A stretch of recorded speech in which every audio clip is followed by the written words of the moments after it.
Este es el menú de los temas que vamos a tocar. Vamos a introducir con un caso clínico que es muy ilustrativo del problema que nosotros tenemos que enfrentar cuando tenemos taquicardias de QRS ancho en salas de operaciones o en recuperación. Vamos a revisar también algunos conceptos generales sobre los mecanismos para los cuales las taquicardias se acompaña de ensanchamiento del QRS. Y también vamos a ver cómo abordamos desde el punto de vista diagnóstico y terapéutico. Y al final, un resumen de algunos mensajes importantes para llevar a casa. Para empezar, les voy a mostrar un caso clínico. Es un caso clínico de una paciente que está en recuperación. Esta es la paciente. Vea que tiene un vendaje en el ojo. Acaba de ser operada de una cirugía de catarata. Esta señora tiene 81 años. Tiene antecedentes de ser hipertensa. Toma tratamiento con irbesartán y amlodipina. Ella tiene buen estado funcional, así como su estado cognitivo está completamente lúcida. Ella fue sometida a una cirugía de catarata en el ojo izquierdo y, según la hoja de anestesia, no tuvo ningún tipo de incidentes en el intraoperatorio. Para este tipo de procedimiento, generalmente se solicita a los pacientes que firme la nota de consentimiento. Esto debería ocurrir a nivel de una consulta preanestésica, que se le explique detallada y claramente lo que se le va a hacer, pero sabemos las limitaciones logísticas en un sistema como la Caja Costarricense de Seguro Social que da atención masiva. Y muchas veces lo que le decimos a los pacientes es que nada más firme aquí, que nada te va a pasar, y si no firma, se suspende la cirugía y se vuelve a entrar en la lista de espera. Entonces muchos pacientes no entienden muy bien lo que se le va a hacer y firma como una cuestión meramente de trámite burocrático, lo cual no debería de ser. Pero ¿qué pasa con esta paciente en recuperación? Resulta de que la enfermera llama porque la paciente está con una taquicardia de 120 por minuto. Tiene la presión que está en 156/89, saturando 91% en aire ambiente.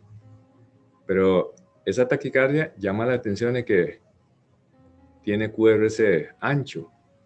Entonces, cuando le colocamos el monitor desfibrilador, porque ya la paciente como que tenía una morfología muy llamativamente horrible y eventualmente iba a necesitar de cardioversión, así que conectamos el monitor y cuando analizamos el trazo tiene QRS ancho y no parece haber una onda P en algún lado, porque esto es la onda T y después viene el complejo QRS, como que es una onda T bifásica. Cuando le tomamos un electro de 12 derivaciones, esas son las del plano frontal, las dipolares y aumentadas de los miembros.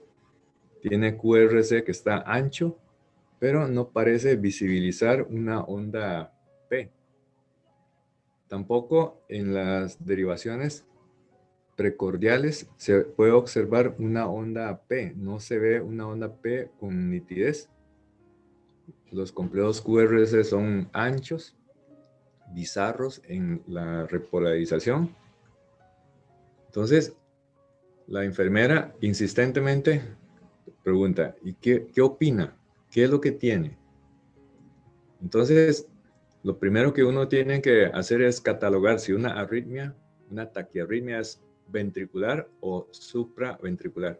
Es decir, por arriba o por debajo del nódulo atrioventricular. Esto me recuerda como un anuncio que hace muchos años salía en televisión del anuncio de las galletas Chiqui, cuando un niño se acerca y entonces empieza a discutir con el otro compañerito y le dice, el chocolate de la galleta Chiqui se encuentra por arriba de la galleta. Y el otro dice, no, por debajo de la galleta. Y así, por arriba de galleta o por abajo de galleta. Es decir, es una arritmia supra o una arritmia ventricular. Pero acá todavía no hemos llegado a la conclusión, pero lo único que hemos visto es que se trata de una taquicardia de QRS ancho y ese es el reto diagnóstico. ¿Qué vamos a hacer con esta paciente que tiene una taquicardia de QRS ancho? Si proviene arriba o abajo del ventrículo. Y así es que vamos a analizar un poco sobre algunos aspectos generales de una taquicardia de QRS ancho. Primero, ¿qué significa una taquicardia de QRS ancho? Es un desafío tanto diagnóstico como terapéutico. Y acá tenemos que meter a la cabeza de que no podemos fallar en la evaluación diagnóstica, porque si equivocamos, vamos a dar un abordaje terapéutico que en algunos casos puede ser hasta peligroso, porque algunos antiarrítmicos puede más bien para una arritmia supraventricular ser muy deleterio cuando usted está tratando de forma equivocada. Y cuando referimos a ancho, a qué se refiere? Se refiere a una duración de más de 120 segundos, 120 milisegundos. Y cuando se habla de taquicardia, por supuesto, una frecuencia de más de 100 por minuto. Entonces, aquí estamos entrando en la definición de taquicardia de QRS ancho. Vamos a simplificar utilizando el modo de fluencia cognitiva. Es decir, para simplificar, analizamos en el trazo un par de detalles. Como es taquicardia, la frecuencia es más de 100. Cuando es ancho, más de 120 milisegundos. Entonces, en un trazo de electro, recordemos que hay cuadritos pequeños y hay cuadro grande. Este cuadro grande está formado por 5 cuadritos pequeños y cada cuadrito pequeño tiene una duración de 0.04 segundos, lo cual significa que un cuadro grande va a tener 0.2 segundos. Entonces, eso significa que como es más de 100, los intervalos R a R tienen que ser 3 cuadros o menos para tener una frecuencia de más de 100. Y en cuanto a ancho de QRS, tiene que ser más de 120 milisegundos. Eso significa que debe tener 1, 2, 3 cuadritos pequeños, porque recuerde que cada cuadrito tiene 0.04 segundos. Eso significa que multiplicado por 3 nos da 0.12 segundos, o sea, 120 milisegundos. Entonces, los complejos QRS tienen que durar más de 3 cuadritos pequeños y los intervalos R a R tienen que estar dentro de 3 cuadros grandes o más corto incluso. Entonces, el concepto es que QRS representa el tiempo de despolarización ventricular. La onda T y el segmento ST representa la repolarización ventricular, un fenómeno que es mucho más lento. Entonces, cuando tenemos un paciente con QRS ancho, tenemos que refinar el diagnóstico. ¿Por qué? Porque hay 3 causas por las cuales se puede ensanchar el QRS. Número 1, cuando se trata de taquicardias ventriculares. Número 2, cuando son taquicardias supraventriculares, pero esta se conduce a través de un fenómeno de aberrancia. Ahorita vamos a explicar mejor esto. O la tercera opción sería cuando son arritmias preexcitadas a través de un haz accesorio. En ese caso nos referimos al síndrome de Ward-Parkinson-White, cuando la arritmia se produce por una conducción exagerada a través del haz de Kent. Vamos a empezar primero con las taquicardias ventriculares. Esas son las 3 razones para tener un QRS ensanchado. La primera razón sería que se trate de una taquicardia ventricular. Entonces, las taquicardias ventriculares se originan por debajo del tronco común de ADIs. Entonces, aquí está el plano que separa en forma de un tabique que es aislante, se llama el tabique fibroso, que no permite que la actividad eléctrica de los atrios pase directamente a los ventrículos. Obligatoriamente tienen que pasar por el nódulo AB. Y el nódulo AB se va a continuar hacia abajo con el haz de His, el tronco común de haz de His, que después se bifurca en las ramas derecha e izquierda. La rama izquierda, a su vez, se divide en dos fascículos, el anterior superior y el posterior inferior. Estas ramificaciones posteriormente se continúa a través de una red llamada fibra de Purkinje, que permite una despolarización ordenada y rápida de la masa ventricular, tanto en el lado derecho como en el lado izquierdo. Entonces, la primera idea que tenemos que llevar es que cuando nos enfrentamos a una taquicardia de QRS ancho, es mejor asumir que se trata de una taquicardia ventricular, porque el 70 a 80% de las veces se trata de una taquicardia ventricular.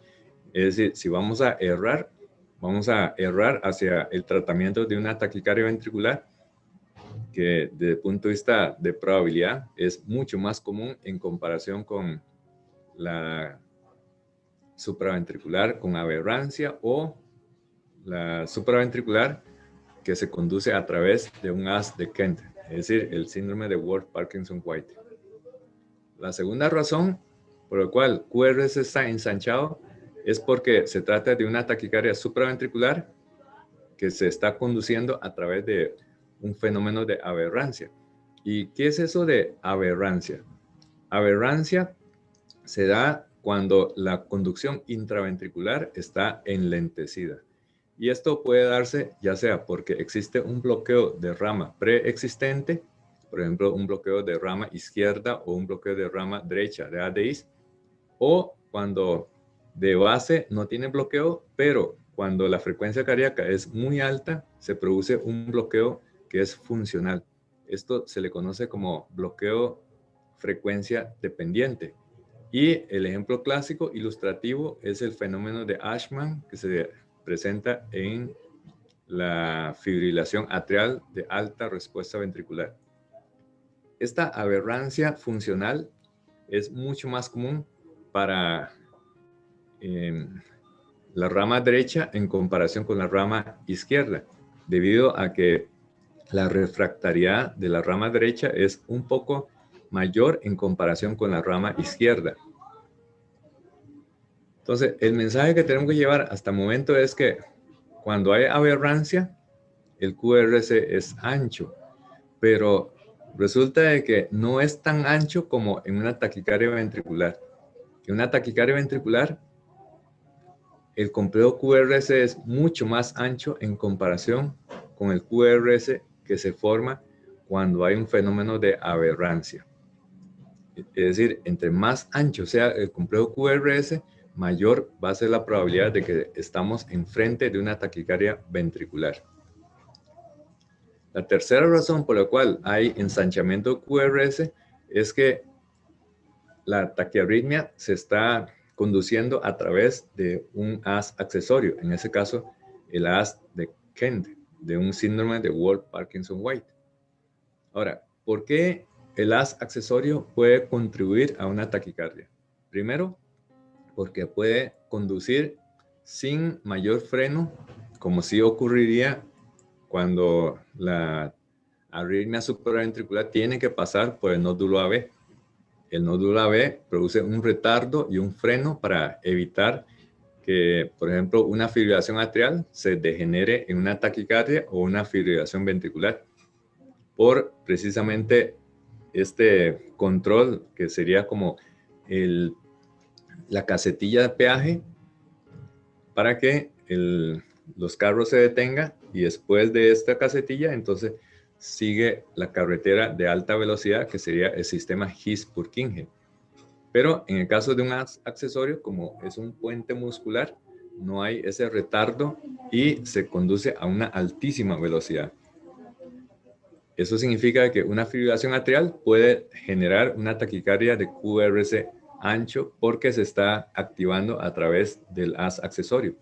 Pero también el haz accesorio puede ser parte de un sustrato electrofisiológico para una macro reentrada con conducción antidrómica.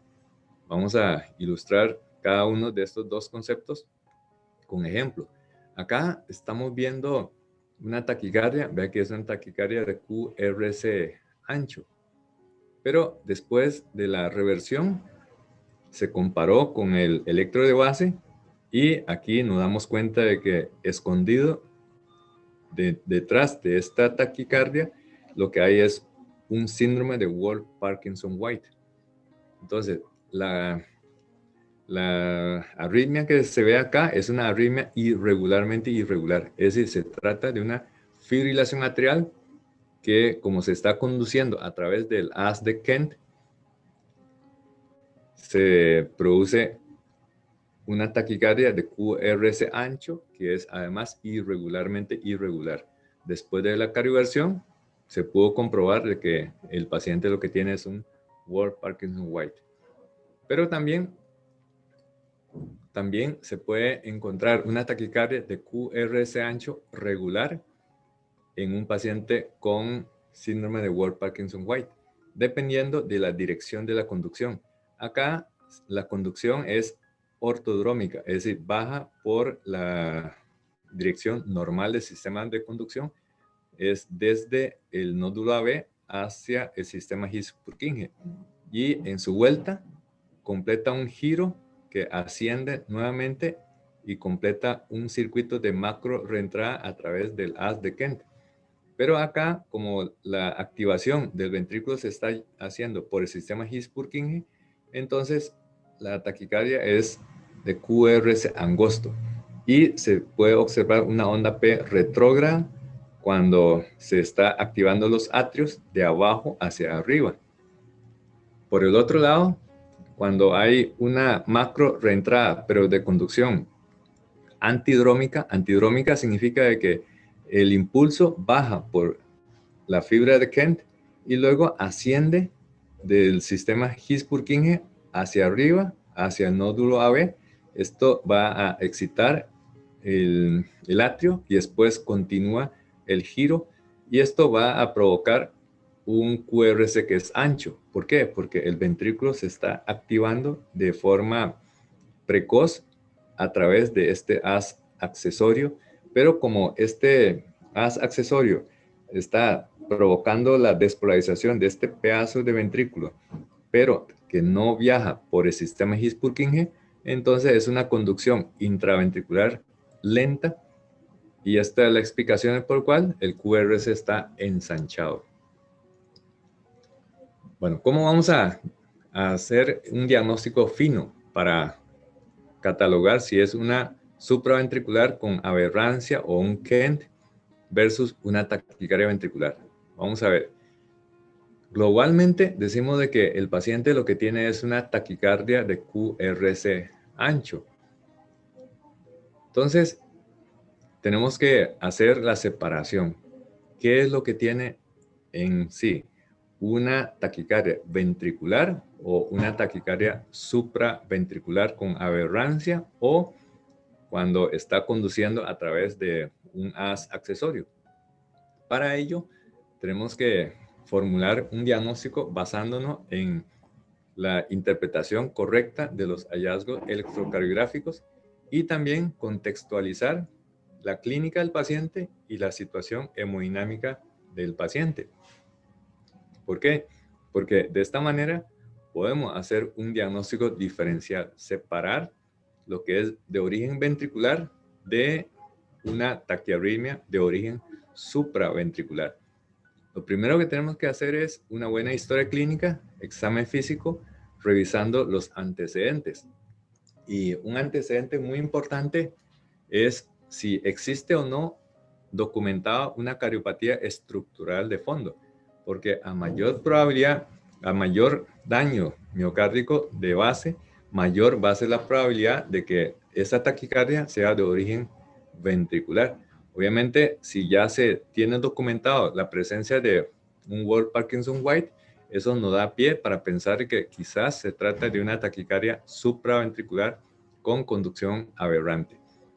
Y en el caso de una situación como esta, vean ustedes, Core Bovis en un paciente de 22 años, un atleta de alto rendimiento que fue afectado por una miocarditis, probablemente de tipo viral. Vean el tamaño del corazón, se compara con el tamaño de la cabeza de esta enfermera y vean ustedes el nivel de ProBNP, más de 35,000. O sea, el paciente tiene además una fracción de eyección de 12% y fue sometido luego a un trasplante cardíaco. Ese es el corazonzote que tenía en el momento de la estenotomía, un Core Bovis. Y en el caso de que el paciente tuviera una taquicardia de QRS ancho, probablemente debemos pensar de que se trata de una taquicardia ventricular. En otras palabras, en un juego de probabilidad, es una taquicardia ventricular hasta no demostrar lo contrario. Debemos, ante la duda, manejar como si fuese una taquicardia ventricular. Pero la clínica y el examen físico no nos ayuda a formular un diagnóstico contundente. Siempre debemos recurrir al análisis del patrón electrocardiográfico, porque el comportamiento hemodinámico puede ser un poco errático. Hay pacientes que tienen un corazón estructuralmente dañado y una taquicardia supraventricular puede causar un serio compromiso hemodinámico, y al revés. Hay pacientes que previamente tienen un corazón estructuralmente normal, pero está siendo afectado por una taquicardia ventricular y puede tolerar hasta la taquicardia ventricular, especialmente cuando la frecuencia no es exageradamente alta. Para ello, tenemos que aplicar los criterios para diferenciar una taquicardia ventricular de una supraventricular. Les recomiendo esta publicación de Medicine de los doctores Lozano Granero y Zamorano Gómez. Una muy buena revisión, muy detallada y también muy sencilla de lo que es la taquicardia de complejos QRS anchos. Y en esa publicación analiza una serie de criterios. Primero, la presencia de disociación atrioventricular, la presencia de complejos de fusión o de captura, cuál es la duración del QRS, cuál es la duración de la deflexión intrinsecoide, cuál es el eje de QRS, cómo está la concordancia en las precordiales, si hay o no la morfología de RS en las precordiales y la comparación con el QRS en el electro de base. Vamos a ver cada uno de estos criterios. Primer criterio, la disociación atrioventricular.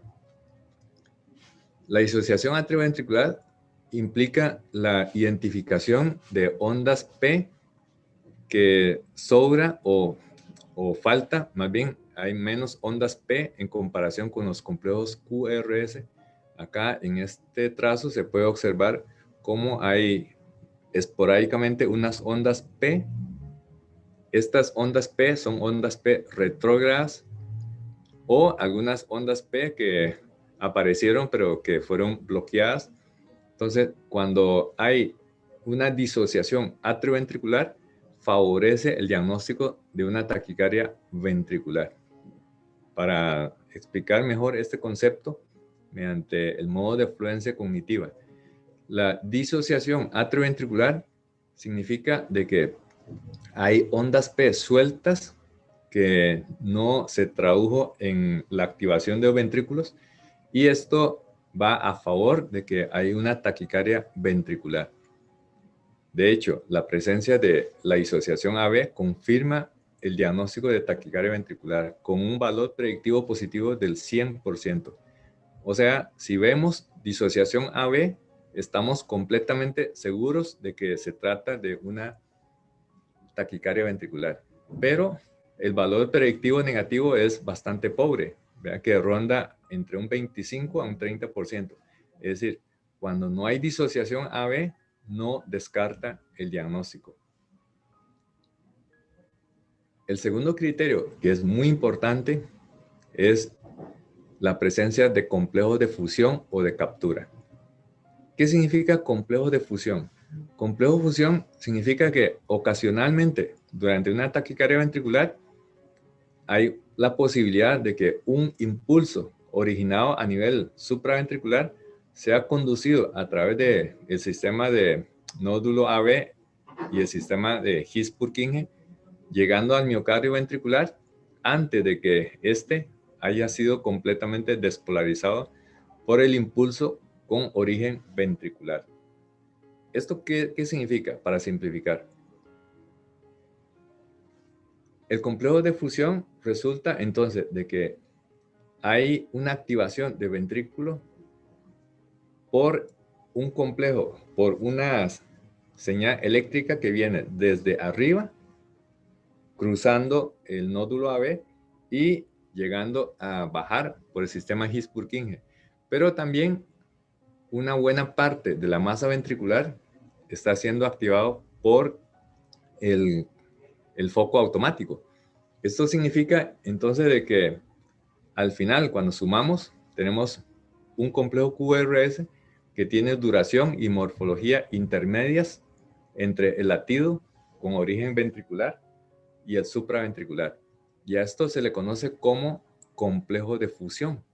Complejo de fusión. O sea, no es ni tan ancho como un complejo completamente ventricular, ni tan angosto como cuando se da la activación completamente de sitio supraventricular. El mensaje que tenemos que llevar es que los complejos de fusión son patognomónicos de una taquicardia ventricular. Si hay complejo de fusión, estamos seguros de que hay una taquicardia ventricular. Ahora vamos a ver un trazo de este concepto. Pero para completar la idea, también está el concepto de complejo de captura. Esto se da, pero es mucho menos común cuando un impulso de origen supraventricular se condujo al miocardio ventricular cuando este todavía no ha comenzado a despolarizar. Es decir, en el caso de complejos de captura, todo el ventrículo ha sido despolarizado por medio de la señal eléctrica que proviene desde arriba. En cambio, el latido de fusión o el complejo de fusión es mitad del foco ventricular y mitad de la descarga eléctrica supraventricular. Para entender mejor esto, podemos simplificar diciendo que el complejo de captura tiene un QRS que está estrecho, igual al que observaríamos en un ritmo con origen supraventricular. Es decir, el complejo de captura genera un QRS normal, igual al QRS de base. Para tener entonces una idea global de cuál es un complejo de captura y cuál es un complejo de fusión, vamos a ver en este trazo. En este trazo se logró registrar simultáneamente un complejo QRS de fusión y otro de captura. ¿Dónde está el complejo de captura? Vean aquí cómo de pronto aparece un complejo que es diferente de la morfología de los demás complejos de base. Entonces es un complejo que es chiquitito, incluso de repolarización normal. Además, un QRS que está angosto. Y acá vemos otro complejo que vean que es intermedio entre el ancho de acá y el angostito de acá. Entonces, este es un complejo de fusión, es intermedio. Eso significa que este complejo se dio porque el ventrículo ha sido activado simultáneamente por el foco ventricular y también un una porción ha sido activado por el sistema His-Purkinje desde arriba. En cambio, el complejo o el latido de captura, todo el ventrículo ha sido despolarizado por el sistema His-Purkinje normal. Entonces, para entender eso, vamos a decir de que cuando hay latido de fusión o cuando encontramos latido de captura, estamos completamente seguros de que se trata de una taquicardia ventricular. Entonces ya, ¿para qué seguimos el resto? ¿Para qué seguimos analizando los demás criterios si estamos ante un criterio que es de patognomónico, de taquicardia ventricular? El problema es lo siguiente, que los complejos de fusión o de captura solo están presentes en el 0.5% de las taquicardias ventriculares. Es decir, fusión y captura son fenómenos relativamente infrecuentes. Entonces, tenemos que ir a otros criterios, porque si nos contentamos solamente en buscar complejos de fusión o complejos de captura, nos va a pasar como este chofer, ¿verdad? Que escogió una placa muy creativa, ¿verdad? 404, que en el caso de Internet significa que no se encontró el dato, no se encontró el archivo. Entonces, esto es lo que sucede cuando nos apegamos solamente en buscar el criterio de los complejos de fusión y de captura. Son patognomónicos, lamentablemente son muy poco frecuentes. Entonces, vamos a seguir abajo con otro criterio más, que es la duración del complejo QRS. Habíamos dicho de que la duración del complejo QRS, para decir que es ancho, debe ser de más de 120 milisegundos, o sea, 3 cuadritos. Pero cuando dura más de 140 milisegundos, si la morfología de los QRS tiene forma de un bloqueo de rama derecha, o cuando tiene más de 160 milisegundos en presencia de una morfología compatible con un bloqueo de rama izquierda, es muy sugestivo de una taquicardia ventricular con un valor predictivo positivo de hasta 90% según diferentes series. Vamos a ver un ejemplo. Vea acá. Acá lo que estamos viendo es un patrón de taquicardia ventricular con morfología de bloqueo de rama izquierda de ADIS. Y empezamos a contar el ancho desde que inicia, o sea, el inicio de la onda R hasta el nadir de la onda S. Y aquí hay 1, 2, 3, 4 cuadritos. 4 cuadritos. 4 cuadritos por 0.04 significa que son 160 milisegundos. Es decir, cuando vemos esto, al ser un QRS ancho, muy ancho, estamos en presencia de una taquicardia ventricular y no una supraventricular con aberrancia. Entonces, para facilitar el entendimiento en modo de fluencia cognitiva, cuando tenemos un QRS de más de 140 milisegundos con morfología de bloqueo rama derecha o un QRS más de 160 milisegundos con bloqueo de morfología de bloqueo rama izquierda, estamos en frente de una taquicardia ventricular. Entonces, recuerden, cuando vemos en el trazo del electro, tienen que abarcar 4 cuadritos, ¿verdad? 1, 2, 3, 4 cuadritos para sumar un total de 160 milisegundos. Otro criterio para decir que hay una taquicardia ventricular es una mayor duración de la deflexión intrinsecoide. Aquí parece un trabalengua, deflexión intrinsecoide.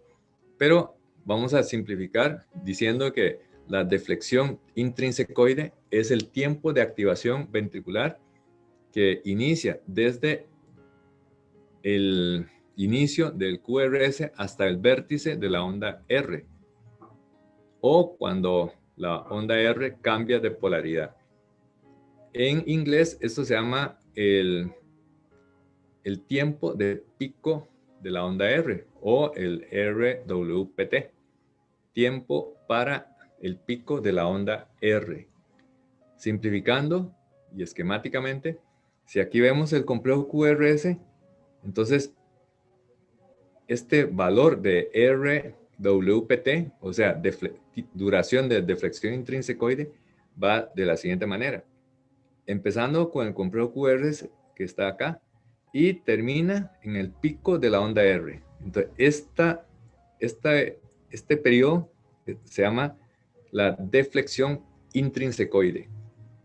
O en inglés sería el tiempo para el pico de la onda R, el RWPT. Entonces, si RWPT tiene una duración de más de 50 milisegundos en D2, hay un valor predictivo positivo de 93% y un valor predictivo negativo del 99% para el diagnóstico de una taquicardia ventricular. Entonces, vea que es bastante útil este criterio y es simple de medir. Entonces, el concepto que tenemos que llevar es que cuando se trata de una taquicardia supraventricular, va a tener una deflexión intrínsecoide menor de 50 milisegundos. En cambio, cuando es una taquicardia ventricular, la deflexión intrínsecoide es más de 50 milisegundos. Estamos hablando de un cuadrito y medio, más o menos. Vamos por más criterios. Y es el eje del QRS.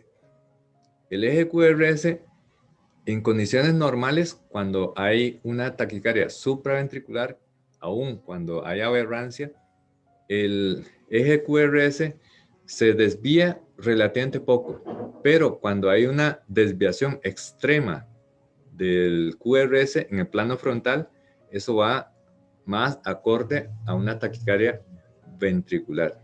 Recordemos de que en condiciones normales el eje de QRS está entre menos 30 a más 90 grados. Este es el eje normal. Cuando está más de menos 30 grados, pero no más allá de menos 90 grados, decimos de que hay levorotación. Cuando está más de 90 grados, pero no tanto como más allá de más 150 grados, decimos de que hay una dextrorotación. Y de ahí en un eje muy extremo, por ejemplo, de menos 120 o menos 150 grados, esto va a favor de que la taquicardia es de origen ventricular.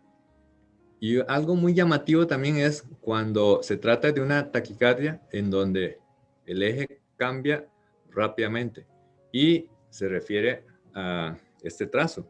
Vean cómo este trazo cambia la polaridad del complejo QRS en forma alternada.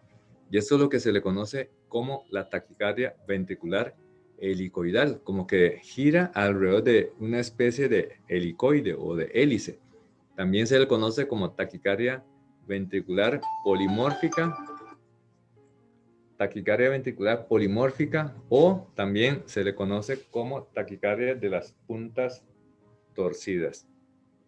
Esto es patognomónico de que se trata de una taquicardia ventricular. Otro criterio para diferenciar si es supra de una ventricular es la concordancia de las precordiales.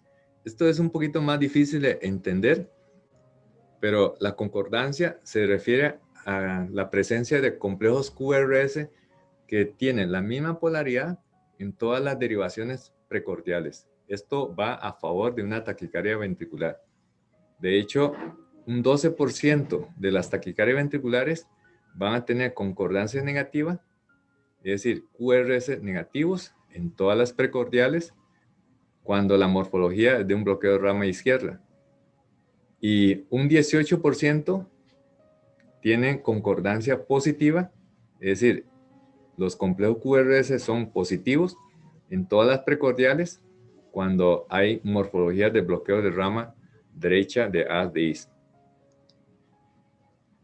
Vean que lamentablemente a pesar de que es muy atractivo este concepto de concordancia, lo malo es que no se presenta en todas las taquicardias ventriculares. Entonces, tiene un valor predictivo positivo elevado, pero un valor predictivo negativo muy bajo. Otro criterio es la ausencia de RS en las precordiales. Vamos a ver este concepto. Vean acá, este es un trazo típico de una taquicardia ventricular. Entonces, vamos a buscar las precordiales. Aquí están todas las precordiales, V1 hasta V6. Y no hay morfología de RS en todas las precordiales. ¿Por qué? Porque aquí hay morfología de R. En V3 sí hay RS, RS, RS, RS. O sea, de las 6 precordiales, 4, o sea, de V3, V4, V5 y V6, tiene patrón de RS, pero le falta V1 y V2. Si V1 y V2 también fuese morfología de RS, entonces probablemente estaríamos enfrente de una supraventricular. Pero aquí, vea el criterio, no hay RS en todas las precordiales. Hay RS, hay RS, hay RS, hay RS y ya no hay RS. Entonces esto va a favor de que estamos enfrente de una taquicardia ventricular. Y algo muy importante es comparar la morfología del QRS con el electrocardiograma de base. Y especialmente importante en paciente que tiene un síndrome de preexcitación conocida. Por ejemplo, acá se puede observar un patrón donde hay onda delta. Aquí hay onda delta, pero vea que es una arritmia que es irregularmente irregular. ¿Qué es lo que estamos viendo en este trazo? En este trazo lo que estamos viendo es una taquicardia de QRS ancho. Y además los intervalos R a R son irregularmente irregulares. ¿Cuál es el diagnóstico definitivo? El diagnóstico definitivo es una fibrilación atrial con aberrancia, o también se le conoce como el fenómeno de Ashman. Entonces, viendo esto, podemos decir de que se trata realmente de una taquicardia supraventricular que está conduciendo a través del haz de Kent. De ahí los complejos QRS son anchos y además los intervalos R a R son irregularmente irregulares porque arriba en los atrios lo que hay es un desorden que sería la fibrilación atrial. Entonces, el concepto que tenemos que llevar es que para refinar el diagnóstico tenemos que comparar con el electrocardiograma de base. Si el electrocardiograma de base es muy distinto del electrocardiograma actual, probablemente estaríamos enfrente de una taquicardia ventricular. Bueno, habiendo revisado todos esos criterios, muchas veces todavía nos quedamos con la incertidumbre si se trata de una supraventricular o una taquicardia ventricular. Para ello, se ha creado una serie de algoritmos. Muchos algoritmos se han propuesto, pero dos son los más populares, porque son los criterios que han sido mejor estudiados, mejor homologados. Y son los criterios de Brugada, que data de 1991, y los criterios de Berkey. Estos criterios de Berkey fueron introducidos en el año 2007. Los criterios de Brugada consisten en el análisis del QRS en las precordiales, mientras que los criterios de Berkey analizan la morfología y duración de QRS, pero en una sola derivación, en ABR. Probablemente los más conocidos son los criterios de Brugada, que tiene la siguiente secuencia. Hay que buscar si hay ausencia de RS en las precordiales, si RS es mayor de 100 milisegundos en alguna precordial, si hay o no disociación AB y cómo es la morfología de V1. Esto es muy complicado de memorizar. Les recomiendo que cuando hay duda, mejor ir a revisar este algoritmo, ya sea en el teléfono, hacer una búsqueda en Google para luego confrontar con el electro que está viendo, porque estos criterios no son fáciles de memorizar. Estos criterios fueron publicados en Circulation en 1991, cuyos autores son tres cardiólogos electrofisiólogos de Clínic de Barcelona. Y aquí tenemos los tres hermanos, Joseph, Ramón y Pedro Brugada. Por eso, estos criterios se les conocen como criterios de Brugada. Y a manera de colación, ellos fueron los que describieron también un patrón de post-excitación que se le conoce como el síndrome de Brugada, que afecta principalmente a gente joven. Y estos son los criterios de Brekay. Los criterios de Brekay se simplifica concentrando la atención únicamente en cómo es la morfología de ABR. Vamos a ver un ejemplo. Este trazo que corresponde a una taquicardia ventricular. Vamos a ver aquí en ABR. En ABR vamos a amplificar y vamos a ponerlo a la par de los criterios de Brekay. Entonces, con solo ver ABR nos sirve para clasificar si se trata de una ventricular o no.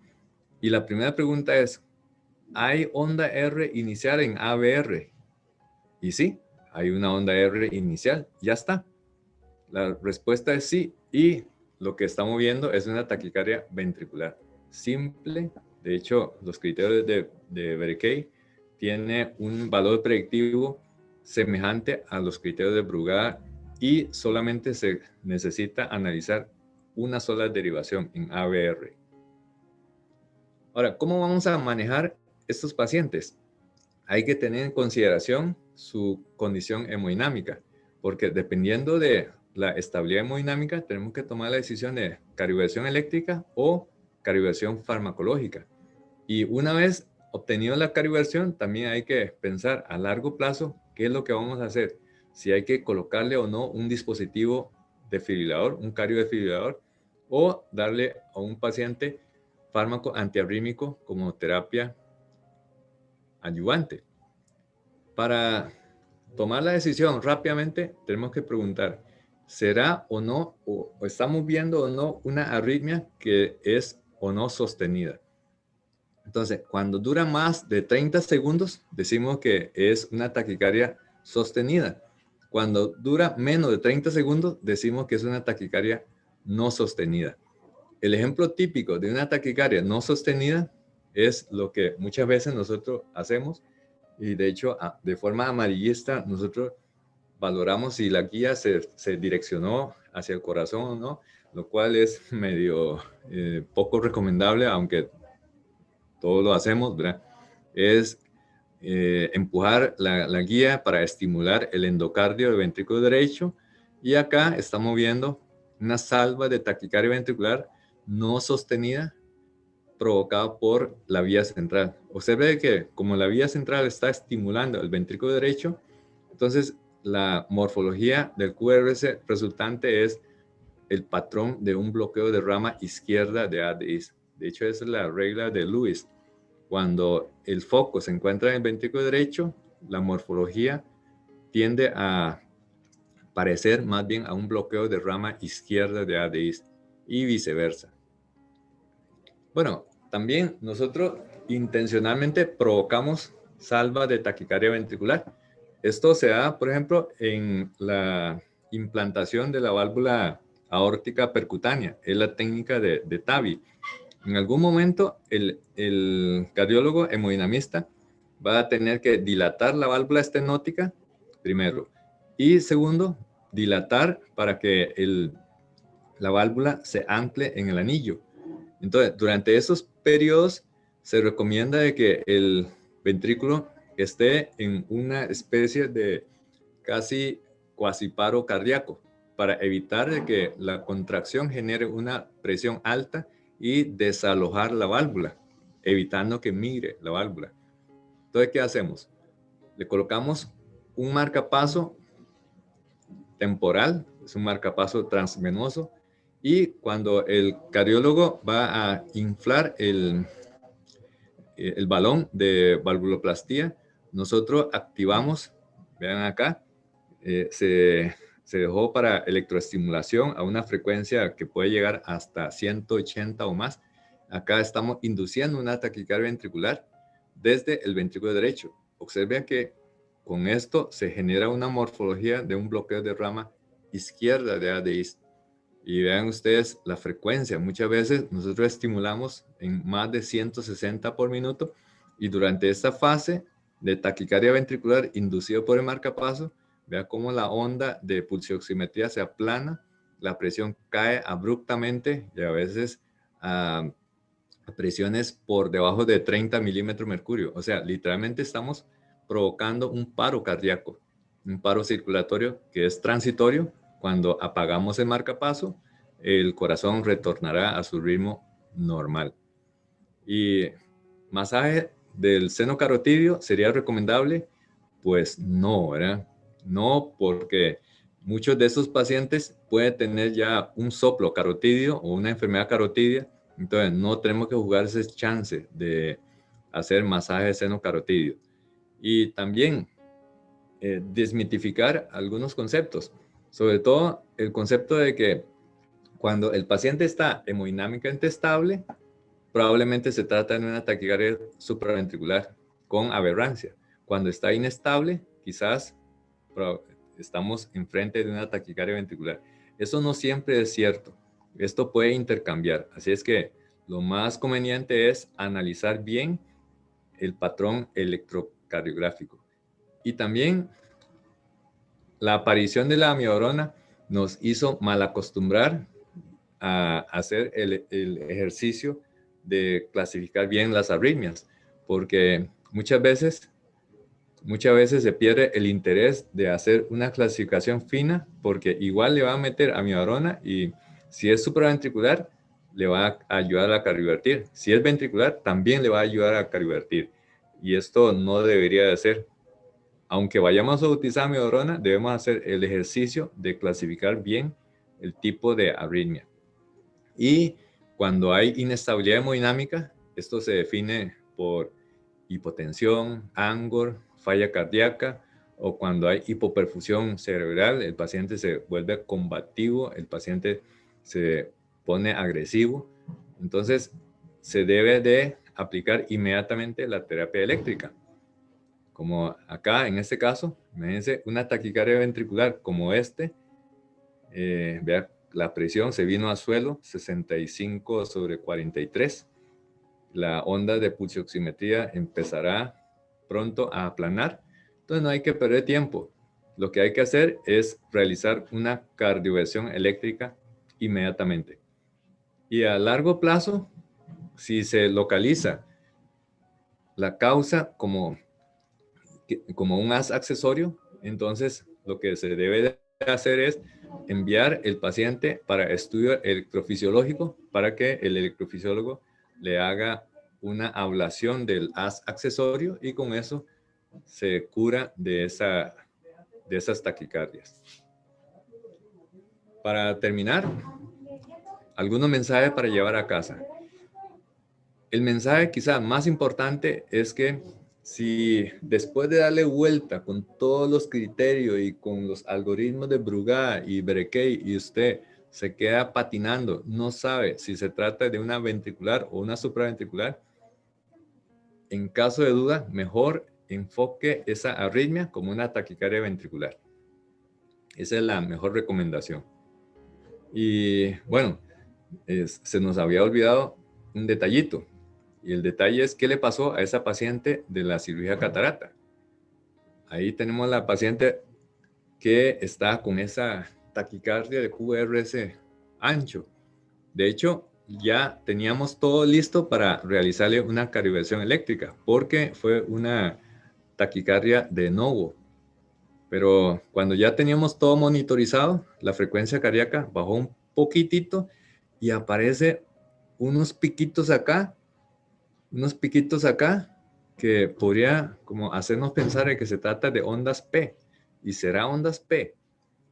Entonces dimos un poco de tiempo y la frecuencia cardíaca siguió bajando espontáneamente. Vea que de 120 ahora está en 92 y acá ya se ve unas ondas que tienen más pinta de ondas P. Y cuando la frecuencia siguió bajando, aquí en 68, aquí no hay duda de que se trata de una onda P.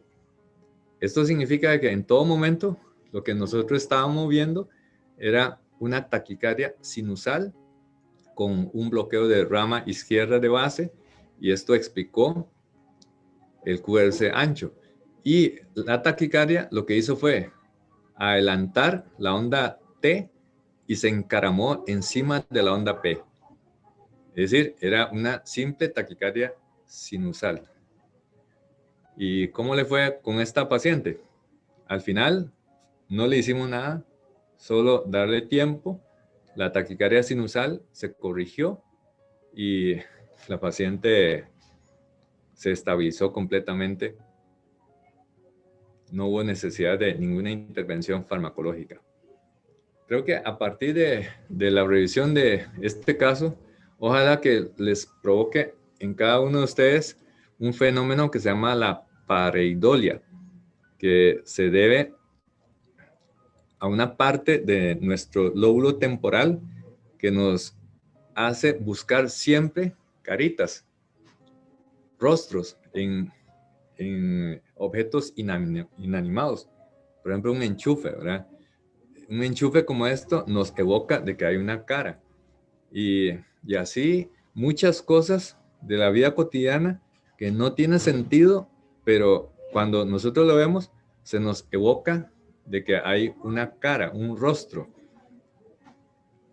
Y son objetos inanimados, no debería de ser, ¿verdad? Pero nuestro cerebro, a través del giro fusiforme, nos provoca esas sensaciones extrañas que se conoce como pareidolia.